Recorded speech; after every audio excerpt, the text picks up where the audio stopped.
It's either an act of imperial high-handedness or complete diplomatic incompetence. He's either trying to act as the emperor of all Asia, or he's just succeeded in turning the region against him. This is a break from Xi Jinping's mastery of diplomacy in the past, where China's one of its greatest pathways has been to divide and conquer the region. So, for example, with Southeast Asia and the territorial disputes that China has with each of the states there, China has insisted on negotiating individually with each to try and maintain the upper hand. But what he's done this week, in the last week, is to unite half a dozen countries against him all at once. So it's a reversal of his previous cunning, if you like, his previous strategy, and now blundering into a situation which has got a bunch of countries all rising up against him at the same time. And in a fit of imperial pique, he seems to have decided not to go to any of the summits, which in the past he's always attended. Yeah, do you think it's a sign that he might have courted some hostility, given just last week China has redrawn the boundaries of the South China Sea with the new map, really to suit China's ambitions? This is the big insult, the big slap in the face that Xi Jinping has handed to the ASEAN nations with whom it has territorial disputes, and the ones who strongly publicly rejected this new map from China are the Philippines, Vietnam, Malaysia, but also Indonesia.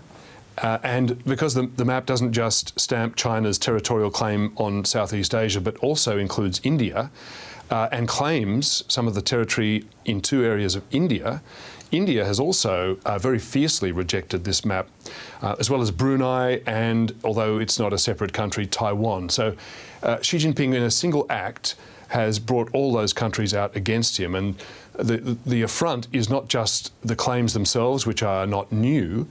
The affront is that China has published this map, called it the final map, the standard map is the term, which means no correspondence will be entered into. This is our final position. It flies in the face of the arbitral committee in The Hague, which ruled in 2016 that China had no legal basis for its claims in the South China Sea. And it comes just as these summits were about to convene, where Xi Jinping was scheduled to sit down face to face with the leaders of the affronted countries. So it's a remarkable either challenge to the power of all of those countries, or it's a terrible blunder.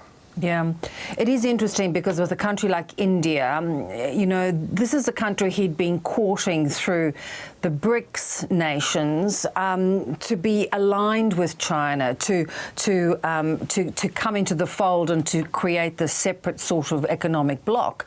But it only seems to be on Xi's terms. Has he run into difficulties trying to do that? Yes, he has.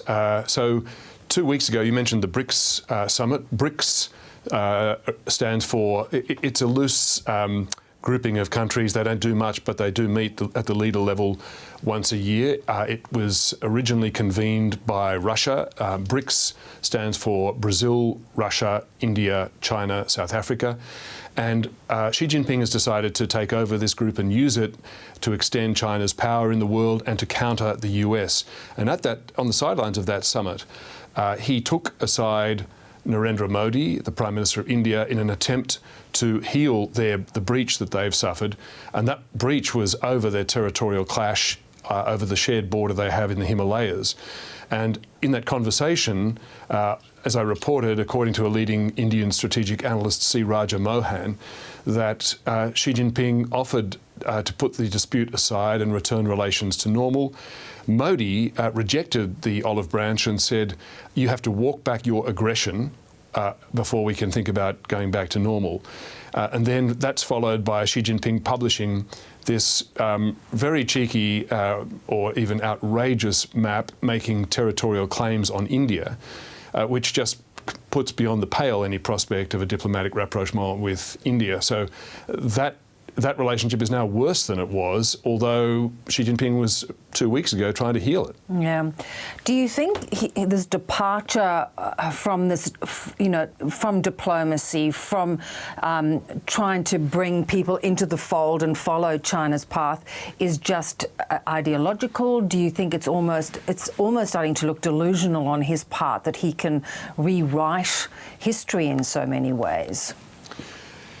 Yes, he seems to expect that everyone will simply bow to his diktats and do as Beijing says, in which case he is deluded, and the evidence of the country's reactions should demonstrate that.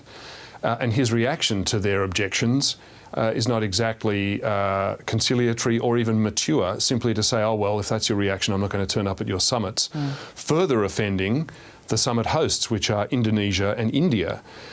So it is starting to look a bit delusional, and maybe that's what happens when you're the ultimate dictator and no one at home is prepared to ever tell you you're wrong.